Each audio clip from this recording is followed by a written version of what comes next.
Sindhu Moosewala desk का काम नहीं आया, विदेश हथियारों के लिए आते थे कि अंधाधुंध वार किसी के गले में बनाते।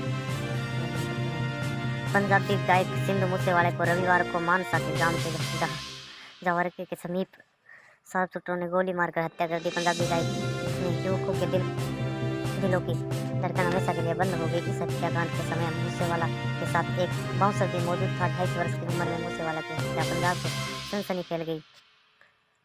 सूत्रों के मुताबिक रविवार को पंजाबी गायक संदीप सिंह उर्फ सिंधु मूसेवाला ने अपने निजी सुरक्षाकर्मियों के साथ काले रंग की थार जीप में सवार होकर जब गांव जहरके के समीप से गुजर रहे थे तो सिल्वर रंग की स्कॉर्पियो में सफेद रंग की बोलेरो गाड़ी पर सवार हत्यारों ने सिंधु पर अंधाधुंध फायरिंग कर दी। हत्यारों ने करीब 10 मिनट तक ताबड़तोड़ फायरिंग की। सूत्रों के मुताबिक दोनों गाड़ियों में करीब 10 शूटर सवार थे, जो कि सभी के पास रिवाल्वर और पिस्टल थे।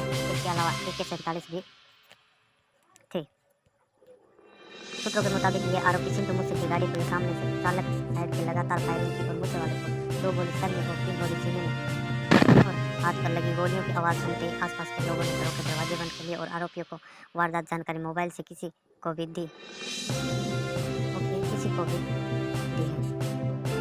गायक मूसेवाले के पास हर समय 45 बोर का विदेशी पिस्टल रहता था, लेकिन आरोपियों ने गायक को विदेशी पिस्टल चलाने तक का मौका नहीं दिया और सूत्रों ने बताया कि आरोपियों का सबसे पहले मूसेवाले के सिर पर और माथे पर गोली मारी।